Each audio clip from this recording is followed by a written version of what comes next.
Joining us now in his usual Friday spot, my colleague from the NFL Media Group and a much more bucolic surrounding than he usually does. Tom Pelissero is here on the Rich Eisen Show in the great outdoors. How are you, Tom? I'm doing great. What's up to my boys in the studio? Tommy, what up, Tommy? All right. It does look bucolic. That's the word I was thinking. Don't you think that it looks very nice? Very nice. I was like, it's going to be 73 degrees today in Minnesota on October, whatever the date is, 18th. You do not pass up the opportunity to be out in these elements. Look at that. The leaves are turning.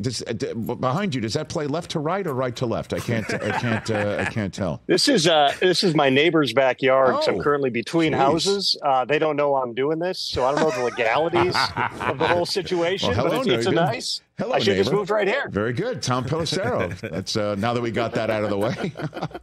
What a big game in Minnesota this weekend. We're talking about it later with the governor of Minnesota. Tim Walz is joining us, so we're doing a couple of Minnesota conversations to start this.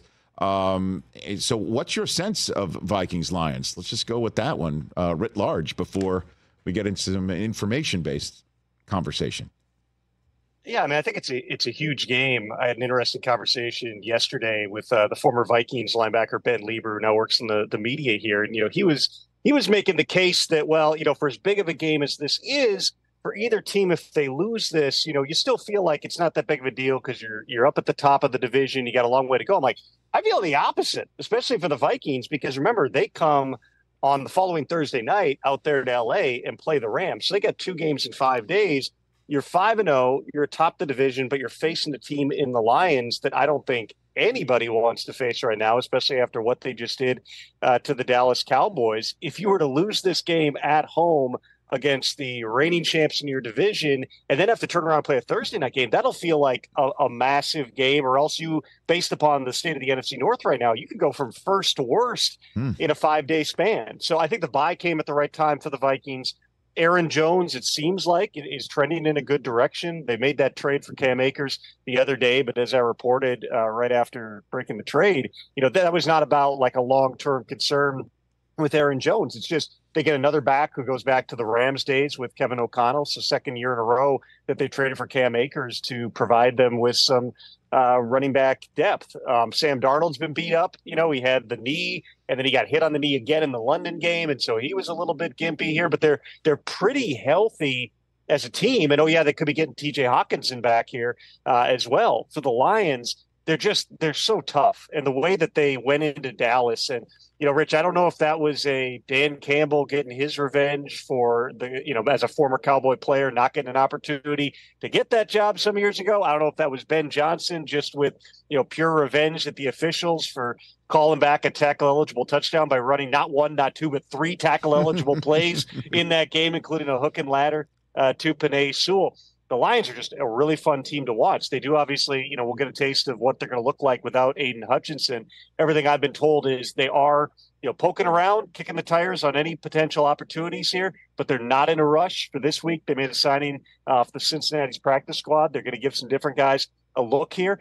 Brad Holmes is an aggressive GM. I fully anticipate he's going to continue to explore potential edge rush opportunities here, but you look at the rest of that team, you look at the way they responded in that game. Aiden Hutchinson goes down with just an absolutely gruesome looking injury. They did not miss a beat and kept pounding the Cowboys into the turf. Is it possible Hassan Reddick could wind up there? Where are we on the Hassan Reddick as a chance to find a new home thanks to Drew Rosenhaus's arrival front? Where are we on that front, Tom? I would certainly say it's fair to tell you, Rich, that Drew Rosenhaus would love Hassan Reddick to end up in Detroit. He'd love him to end up any place that might give him the multi-year deal that he's been seeking. I did not get a sense when I checked on that a couple of days ago that there was anything in progress with the Lions. Again, whether it's Hassan Reddick, who his situation, remains fluid at this point and is ongoing, whether it's calling on a Myles Garrett, is it calling on a Max Crosby, any number of these different guys on teams that are, right now kind of on that brink, right? Of, are we going to be full on fire sale mode? Are we going to be, trying to get back into it? I don't think the Amari Cooper trade was an indication that the Browns are punting on the entire season, but it was a guy who's in a contract year. You get a 3rd round pick and you're figuring, okay, he, wasn't overly thrilled to be there after his name came up in the Brandon Ayuk talks anyway. So you get the pick, you lose a couple more of these games. Remember, it's the trade deadline this year after years of discussion of the GM advisory committee, they did move it back a week. So it's now on November 5th, which means you have 3 games instead of 2 left for some of these teams to figure out, okay, should we be in buy mode? Should we be in sell mode? Should we stand pat? Teams will have a little bit more information, and that quite possibly, Rich, is going to lead to more activity over the next 18 days here. Is it possible, Tom Pelissero joining us here on the Rich Eisen Show, how are the Saints taking in that beat down of a Thursday night loss on Drew Brees night? Obviously, they are bit by the injury bug quite a bit, and that's one way to look at it. But this team was once upon a time 2-0. They've lost 5 in a row, and it just looks absolutely brutal. What's the sense of how the Saints front office and also ownership is taking this 5-game losing streak right now? Let's start with ownership here. Gail Benson, who took over when Tom Benson passed away, she's never really had to make a move. Remember, Sean Payton decided to retire and then take a year off, and then obviously he came back with the Broncos, but then Dennis Allen was an in-house hire. She's got people in that building like Dennis Losha and Mickey Loomis that have been there a long time, and I would assume that she would lean on those. We don't really have a track record. A lot of times when you're kind of projecting out at what point an owner would be thinking about making a change, you go, okay, this team never does it till after the season. This team's got an itchy trigger finger. Sometimes Woody Johnson goes ahead and fires somebody after 5 games, and he did not have a history of doing that. We don't really have a guide for how Gail Benson is looking at this. The injury thing is real for the Saints. A big part of their offense, when they've played well this season, when they had those 2 big games early, a lot of it was, they were hitting deep shots to Rashid Shaheed. Now, all of a sudden, he's out for the season. Chris Olave didn't play last night because of a concussion. You haven't had Derek Carr the past 2 games now because of his oblique injury. He quite possibly will be back for their next game, but you've been devastated along the offensive line. You don't have your center. Ryan Ramchek's been out the entire season, so you're shorthanded with that as well. It's a tough type of a spot for the Saints to be in at this point.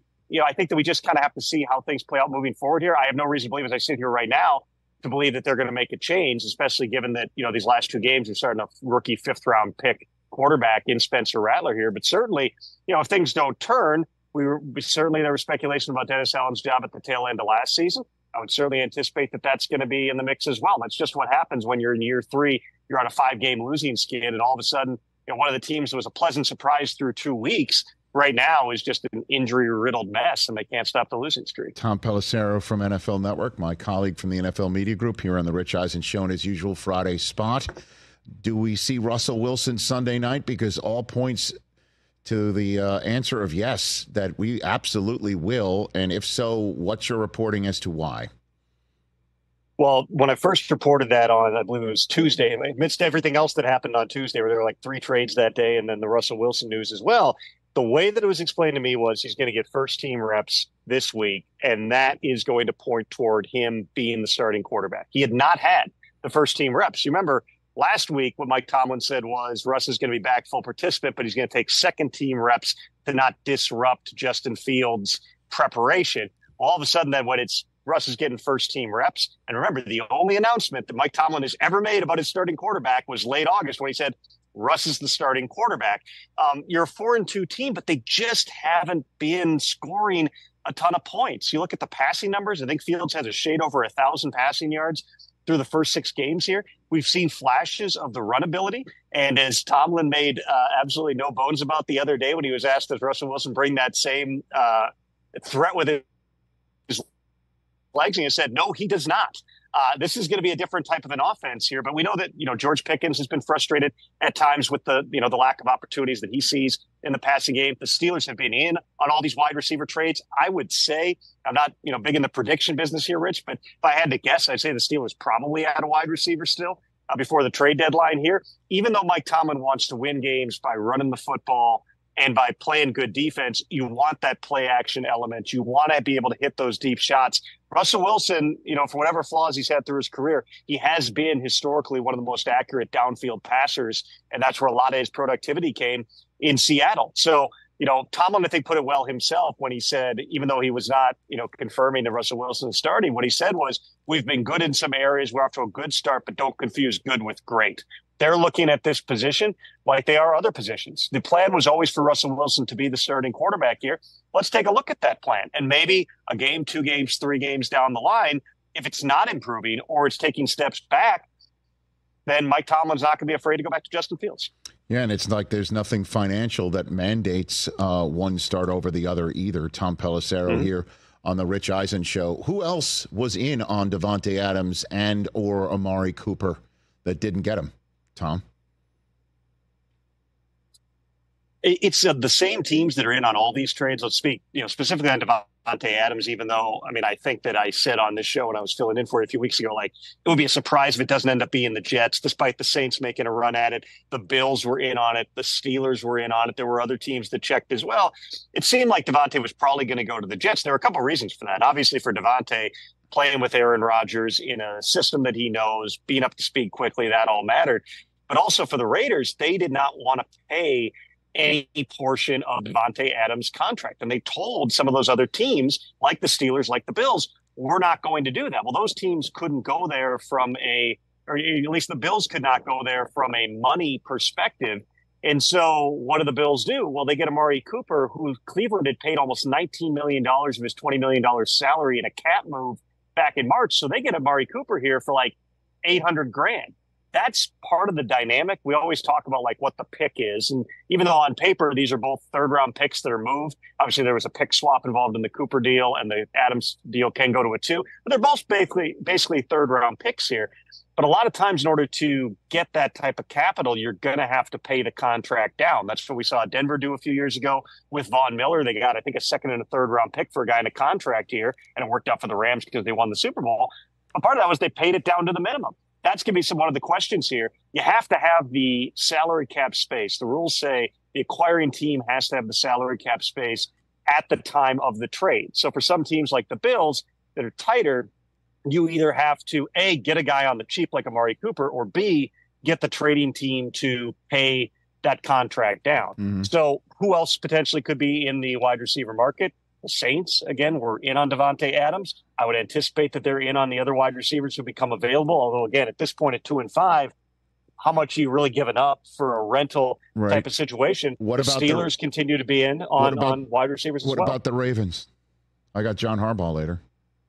Yeah, the Ravens have been, I think, at least, Eric DeCosta always he's one of the GMs who's kind of always in on every deal. Howie Roseman's in that same category. I would bet Howie's having wide receiver, not that he needs one, but he always wants to be informed if somebody's going to get moved and see if, hey, maybe there's an opportunity here.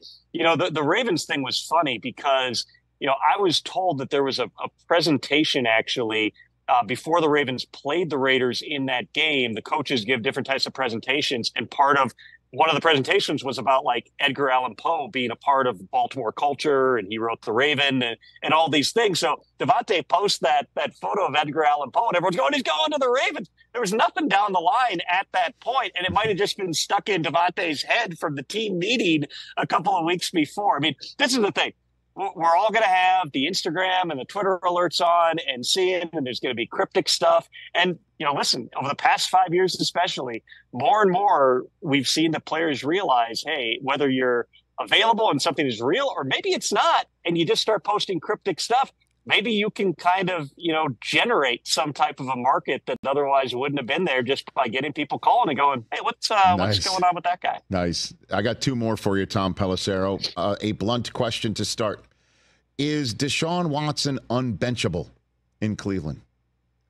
He's not unbenchable. The Browns are going to have some hard decisions to make. There have been, a lot of rumblings about what potential changes could come there. They end up, the shakeup that they do is to trade away their number one wide receiver, who probably was not particularly, again, happy in Cleveland at this point. You could do other things, like you could change the play caller, you could make assistant coaching changes. But Kevin Stefanski's had a lot of success. I mean, he's a 2-time NFL Coach of the Year for the reason he's done it, calling the plays throughout. With Watson, there's a few things to remember here. One, he is coming off of major shoulder surgery. And if you talk to anybody who's had any quarterback, any baseball pitcher, whatever, that's coming back from basically a reconstructive type of surgery, that first year might not feel right. The ball might not come out of your hand the way that it used to. Your mechanics might look a little bit different. I'm not an expert on quarterback mechanics, but there are definitely times where when Deshaun Watson rears back and throws the ball, it doesn't look quite right. So you're working your way through all of that. Second part of this is, yes, he is fully guaranteed money. He's got, $46 million in 2025 and $46 million in 2026 that is fully guaranteed. If the Browns were to say we are going to cut bait after this season, let's say you did a Brock Osweiler style trade and you set draft picks with Deshaun Watson just to unload the money. And I don't really, see a scenario where another team would pay all $92 million. Maybe there'd be a split where the Browns pay part of it to offload him. You'd have pretty close to a net zero cap impact in 2025, but you're still paying cash out the door and giving up additional picks to offload a player who, again, based on where he is coming off the injury standpoint, you're still thinking that it probably can't remain this bad. Maybe it can. If you read that story that The Ringer, somebody sent me the other day, that was comparing Deshaun Watson's efficiency stats, right? All the advanced statistics like EPA, first down yards per pass attempt and whatnot. He's at the bottom, not just in the NFL right now. He's near the bottom in like the last couple decades. Like the other names in all these lists are like 2002 David Carr and Jimmy Clausen and Jamarcus Russell. These are not names you ever want to be on any list with. And Deshaun Watson is down there. So back to the original point, is he unbenchable? I think that to the extent of being, the idea of benching Deshaun Watson, a lot of it just comes down to, what do you feel like gives you the opportunity to win right now? Is Jameis Winston better? They watch him every day in practice. They're not of the mind that that's going to be, an instantaneous upgrade here. They do think that there's things they can do to help Deshaun Watson and to get him playing better. Make no mistake about it. Right now, again, just what the numbers say in the advanced statistics, he's probably the worst starting quarterback in the NFL right now, and they have to find ways to try to make him more efficient, or else you're going to be talking about some of those scenarios like the one I just laid out after this season. In the couple minutes I have left, Tom, the fact that we've seen him around and he traveled with the team and he looks clear-eyed, and his minimum stay requirement on IR ends after the Dolphins take on the Colts. I think there's a general sense amongst the fans of the NFL that Tua is just going to come right back in and be there for the Miami Dolphins in their next game after this one, at home against Arizona. Is that accurate? We don't have total clarity yet. I believe he still has to get cleared by the independent neurologist, which really shouldn't, I don't anticipate being an issue because he's gone and seen all these experts around the country. And nobody to this point has told him you can't or shouldn't play football. I think I understand why people have the visceral reaction to the idea of Tua Tagovailoa playing football, because, it's not just that he's had multiple concussions. It's that he's suffered two of the scariest, most, those types of moments that are seared in your brain for all the people watching at home. The way that everybody's body reacts differently to concussions. You see the fencing posture, which is something that Tua has exhibited. That doesn't necessarily mean that his concussion is worse. It definitely, though, is worse to look at. For Tua, though, these are decisions that he and his family and his doctors and his representatives have to make. Everything that Tua has done has suggested that he does intend to play again.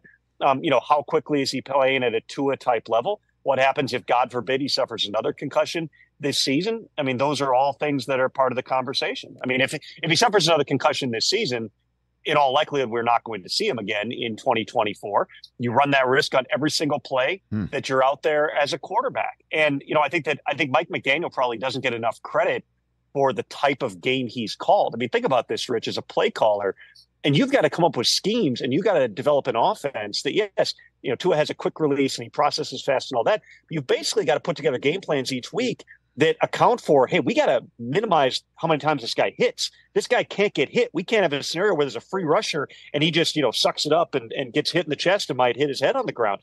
And so the play that he gets hurt on is Tua trying to do a little bit too much. He's got the first down.